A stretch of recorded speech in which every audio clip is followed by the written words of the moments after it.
Hey, everybody, welcome to this episode of the Disc Golf Answer Man. Next one comes from Keaton. Hey, this is Keaton Rogers from Lubbock, Texas. I was just super frustrated after one of my tournament rounds the other day.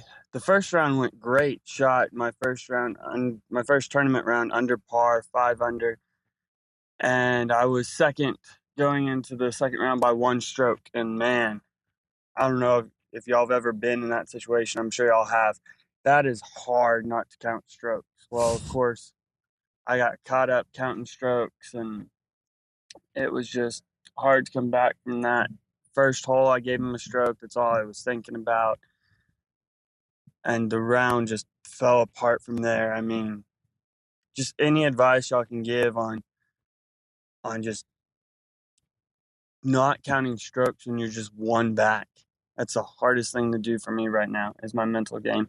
So any tips on not counting strokes when you're a handful away from the lead, or just any mental tips you can give?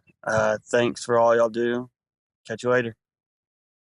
All right, Keaton. So I think I understand your question, and I'm going to take a shot at it. So if one of the issues that you're having is during the round, a lot of people like to know where their score is at during the round. And so if you're sitting under par and you've never been sitting under par before, maybe you're thinking back, all right, I birdied this hole, I bogeyed this hole, I birdied this hole, things like that. And just to kind of keep track of where you are during the round and where other people's scores are during the round. And I haven't ever found that that's very helpful for me. The only time that I'll really double check on where scores are is if I think I'm pretty close and we've got maybe 3 or 4 holes left. That's about the only time that I think I'll look into what the scores are. And only then if there's a play that I could make for maybe a more aggressive play than I normally would have been able to make. We didn't really have this opportunity this weekend, but I'll just use this weekend's course as an example. So out at the Canyons, the last 3 holes, 2 of them are gettable 2s.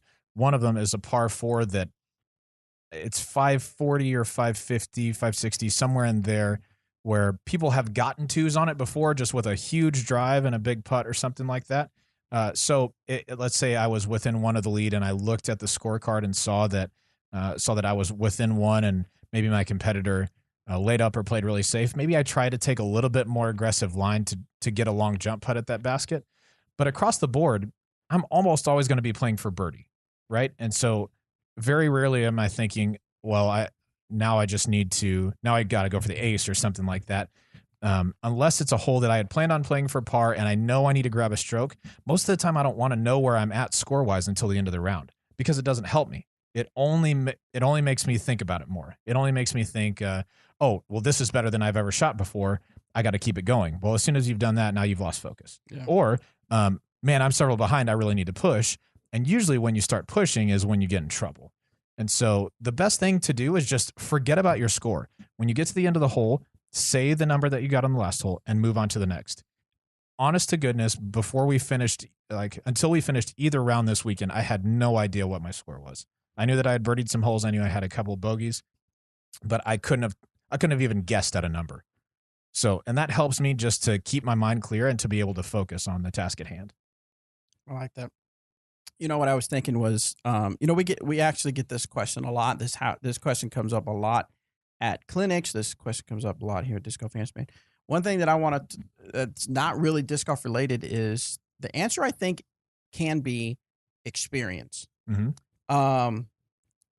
Now I'm sure that like the top people of the top sports still deal with anxiety, still deal with, the mental part and stuff like that. But to me, I compare it to different things you do in your life that become like second nature because you do them over and over again, almost to the point where maybe you don't necessarily have to think as much about it. Right. So my thinking is, if you've got somebody in the sport that's the top, and they've been playing for years and years and years, I would imagine after a while, being in that situation over and over again of, being a stroke away or trying to make up for bad rounds or bad holes, it's almost like we've been there before, just keep moving on. Yeah.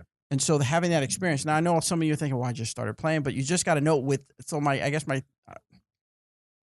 punchline is time. You just got to give it time. You got to go play more events. You got to play more events where you're under pressure. You got to put things on the line so that next time you're faced with that situation, you at least have that experience to say, I've been here before. I know how to move on. I know how to figure it out and execute.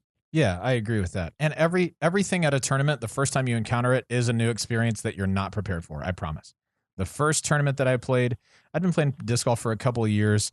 I thought I was pretty good. You know, I would like win a local mini or something. So I was like, I mean, I'm basically the best in the game at this point. Yeah. Obviously that wasn't true. But I went to my first tournament, threw a forehand on this hole and had like a 15-footer for birdie. And I promise you, I missed more than 3 discs width to the right from 15. I mean, like just super shank. There's just every time you enter a new phase of a tournament. So my first tournament, really super nervous. First lead card at a tournament, really, really nervous. First lead card at a bigger tournament. First challenging for the win. Everything like that. The first time you experience it is going to be pretty difficult. But putting yourself in that position more and more, and then allowing your mind to be as free as possible is really, really helpful. The first time ever I saw you. Anyway,